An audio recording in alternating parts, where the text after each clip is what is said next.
ሰላም ጤና ይስጥልኝ የተከበራችሁ ተመልካችና አድማጮች የቻናል ቤተሰብ ተከታታዮች ለሰዓቱ መደመጥ መዳሰስ ያለባቸውን መረጃዎችን የማስደምጥበት ሰዓት ላይ እንገኛለን።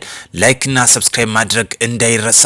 በትንታኔ የምናስደምጠው ጉዳዮች አሉ። በተለይ ደግሞ ኢሳያስ ብልጽግና ሰነፍ ነው ብሎ የተቸተበትን መረጃ የማካፈላችሁ ይሆናል። እርምጃም የተወሰደ 50 አለቃ 10 አለቃ የፋኖ አደረጃጀቶች ሰንሰለቱ እየተቆረጠ ይገኛል።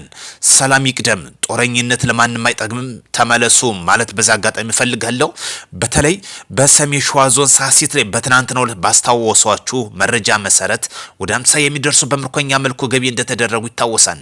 ከዚህ ውስጥ ግን ከፍተኛ የአመራርና የአደረጃጀት ዘርፍ ኃላፊ የነበሩት 50 አለቃ ታደሰ ተገኘ ተብሎ የሚታወቀው በሳሲት ላይ በተወሰደው እርምጃ እስከ መጨረሻው ተሰናብቷል። ጦርነት አይጠቅምም፣ ተመለሱ። አሁንም ቀሪ ወንድሞቻችን በተናበበ በተጠና መልኩ ከሌሊቱ 6 ሰዓት ላይ በተደረገ አሰሳ 11 ሰዓት ተኩል ላይ በተወሰደው ቀለበት ውስጥ በማስገባት በዚህ ነው እንግዲህ 50 አለቃ የአደረጃጀት ዘርፍ ከፍተኛ ኃላፊ የነበረው በሰሜን ሸዋ ዞን እስከ መጨረሻው የተሰናበተ፣ እንዲሁም 10 አለቃ ወንድም ሲሻው ተብሎ የሚታወቅም አብሮ በዚሁ ቀጠና ላይ የተወሰደበት እርምጃ ነው። ሌላኛው ዘበነ ተብሎ የሚታወቅ ዘበነ መኮንን ተብሎ የሚታወቅ ነው። እነዚህ በከፍተኛ አደረጃጀት ዘርፍ ኃላፊነት የነበሩ ናቸው፣ የፋኖ መዋቅር ስር ማለት ነው። 50 ምርኮኛ ሆኖ ነው የገቡት። እነዚህ እስከ መጨረሻው ተሰናብተዋል።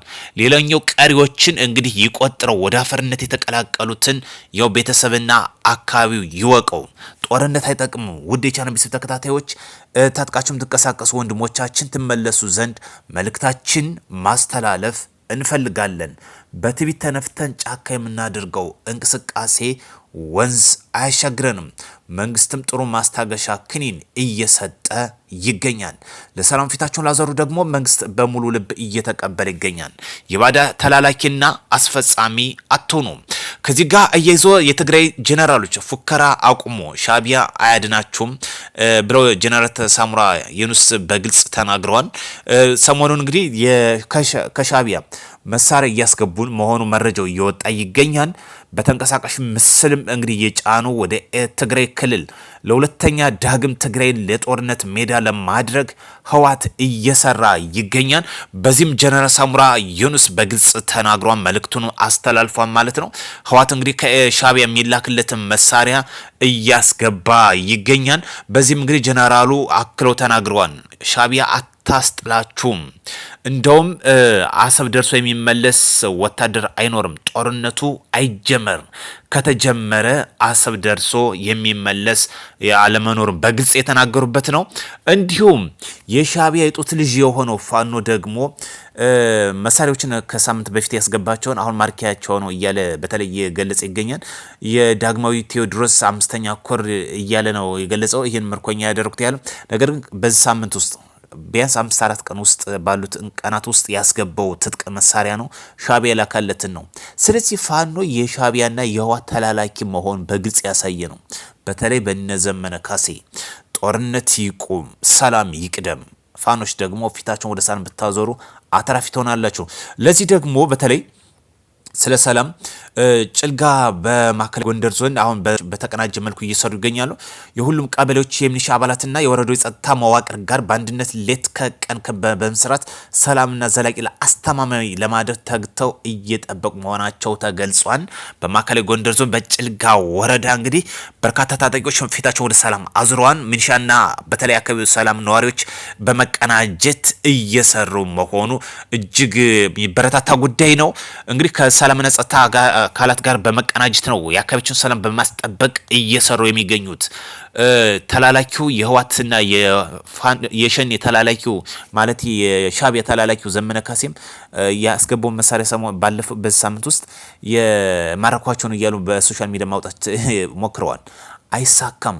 ማርክ ያለው የሚለው አያዛልቅም። ትናንትና ጥር 5 2018 ከሌሊቱ 6 ሰዓት ጀምሮ በተወሰደው በተቀናጀ መልኩ እሱ ጥሩ አስተማሪ ይሆናል። ሌላኛው ጉዳይ ለመስማትም ለማየትም የሚዘገን ነው። ኢሳያስ አፈወርቂ በተናገረው በሶሻል ሚዲያ ወይም ደግሞ በራሳቸው ቲቪ ቀርበው በሰጡት ብልጽግና ሰነፍ ነው ብለው መግለጫ ሰጠዋል። ብልጽግና ሰነፍ የሆነበትን እስቲ እንመልከት። መቼስ ወደ ኋላ ይመልሰናል። የኦጋዴን ጋዝ ማምረት ማስመረቁ ይህ ሰነፍ ካስባለው ለሱ ምን እንደሚሆን እንግዲህ ቤት ይቆጥረው።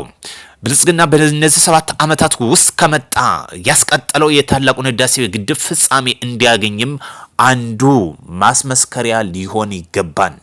ሰነፍ ነው ያለው በየትኛው መልኩ እንደሆነ በአንጻራዊ ብንመለከተው እጅግ አስተማሪ ስለሚሆን ነው።